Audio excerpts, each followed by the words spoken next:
so intently on collaborating with the little boy next to him that he doesn't even notice his kippah has come off. The other boy, closely attended by a woman in a long abaya and hijab, is clearly Muslim.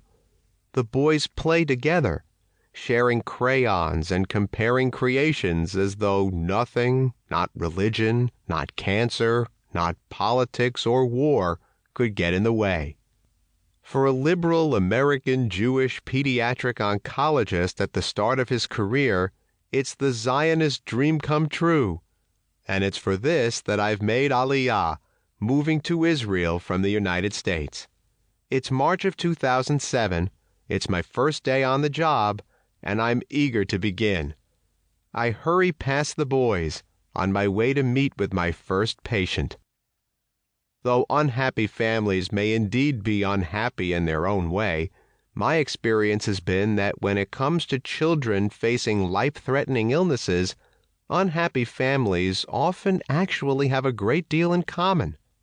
I am relying on this theory for guidance as I begin my new job as attending physician at Hadassah, hoping to translate my experience in the United States into practice here in Israel.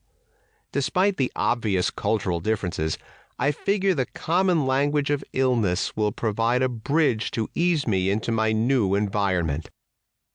On this first day of work, I am still awash in the exuberance and sense of limitless possibility that is typical of comfortably situated expats who have made Aliyah.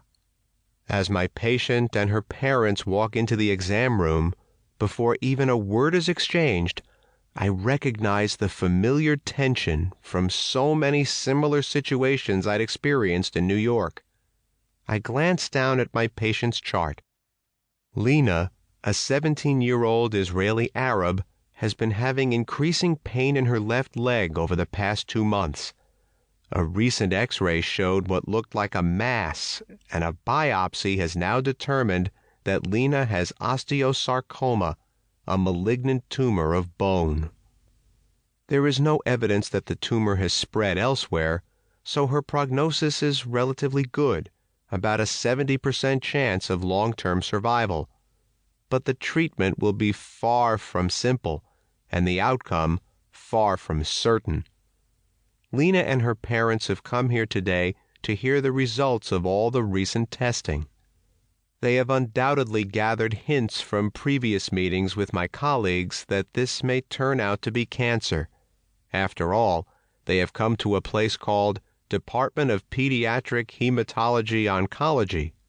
But I know they are hoping, until the very moment that I give them the diagnosis, that this will all turn out to be a horrible mistake.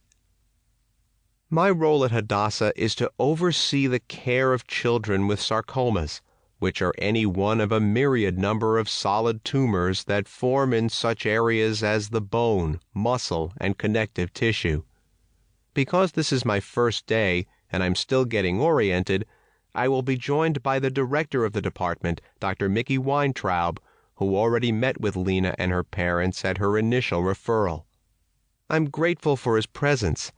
Although I have spent a great deal of my pre-Aliyah life in Israel, I even attended medical school in Tel Aviv, and there is much that should be familiar to me. The way these initial conversations are carried out is so important in shaping the ongoing relationship between oncologist and patient, so critical in setting the stage for how decisions will be made, that I am wary of diving in by myself on my first day. I have, over the past few years, done this many times in the United States, first as a trainee, and then for a year and a half as an attending physician. But I find myself worrying about the language barrier, the cultural nuances, the way in which I should be both delivering information and responding to cues from this young woman and her family.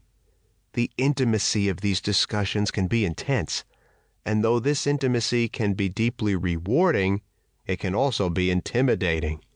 I have taken up residence in Israel feeling fairly linguistically and culturally competent, able to manage the activities of daily living, but telling a 17-year-old Israeli Arab that she has a life-threatening condition is a very different challenge. In many